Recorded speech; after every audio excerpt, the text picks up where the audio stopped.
Hello lovelies, it's still your girl Sylvia. In this tutorial I'm going to show you how to make this soap. This soap, I made it with powders that will help glow the skin and also clear blemishes.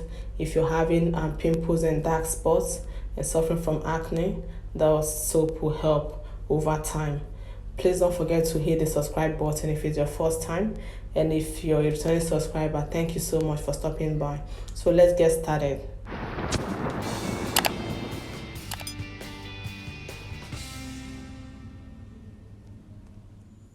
So here are the oils I'm going to be using today. I have my sunflower oil and shea butter, goat milk powder and rice powder, also my lye and a distilled water. And the oils I choose for this tutorial, if you check in the comedogenic rating, you'll see that they are not likely to clog pores, and that's why I chose it for this tutorial. So at this point I have my lye measured at 4 ounces of lye, 8 ounces of distilled water, and I put the water in the fridge for it to get cold. And after that I'm adding my lye to the water. I'll gently add the lye to the water until it completely dissolves.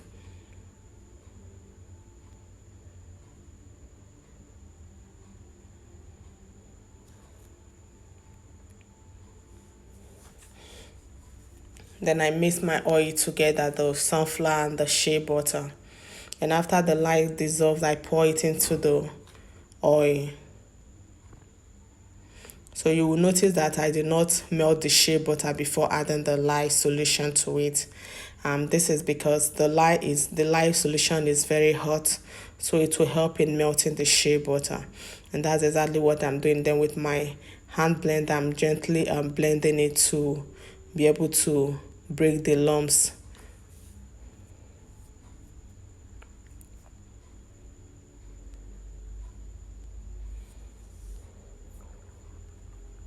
So for my oils, I have 14.6 ounces of sunflower oil, 12.4 ounces of shea butter.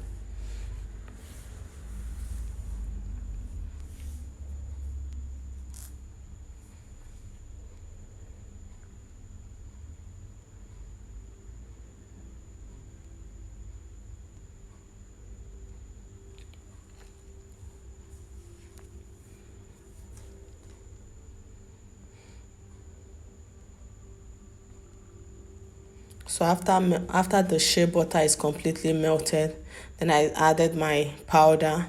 The rice powder is good for the skin. It smoothens the skin and help with any blemishes on the skin. And likewise the goat milk powder. The goat milk powder contains anti-aging, antibacterial and antioxidant properties which help with treating acne. And that's why I chose it for this soap. So after adding the powders, I just gently blend until my soap reaches a trace. And after I added essential oil to it. You can add any essential oil of your choice. And you can know your soap has reached trace when you raise it up and it leaves a trail. And that's how you know it has reached trace. After that, I poured it into my soap mold. And after pouring into the soap mold, I leave it for 48 hours before unmolding it.